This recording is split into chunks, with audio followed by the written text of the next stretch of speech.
Welcome back. You're watching Breakfast Television. Thanks for joining us on this Tuesday morning. Time now to check in with Mike Apple for your business news this morning. Mike, is it time for Ottawa to start pulling back on the pandemic spending? A new survey finds that 41% of Canadians believe it's time to do so. Yeah, but another 44% say nope, keep going.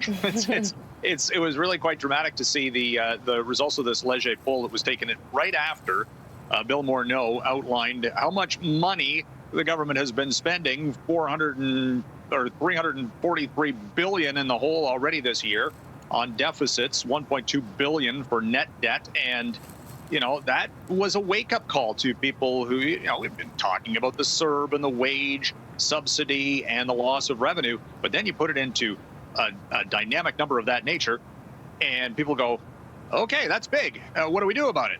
So the survey also asked that particular question. What should be done about it?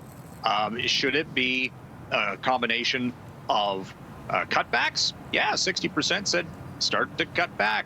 Only 21% said raise taxes, which I thought was interesting. Nobody wants to pay extra. And can the economy right now withstand that, or in the next few years, even as we dig ourselves out? But it was also based on politics, Mary. If you're conservative leaning, then you're looking at over 60% saying start to cut back now. If you're liberal or NDP, then you're looking at a much less of a dramatic call to do any type of cutbacks. Instead, keep spending. And that sounds like what the Trudeau government's going to do when it comes to the wage subsidy, as he announced yesterday, till the end of the year. Yeah, till the end of December. And I know some small businesses here in Vancouver were happy about that. Delta Airlines losing $5 billion in its latest quarter. Not shocking, since the airline industry has been hit hard. No, and the CEO this morning is talking about how several U.S. states, California at the top of that list, they've started to close down again. What does that do to the travel sector? That was not, what they were hoping for. Certainly, they wanted to open things up, but it looks as though that is still a long ways off from getting back to anything that was near normal or normal prior to the pandemic.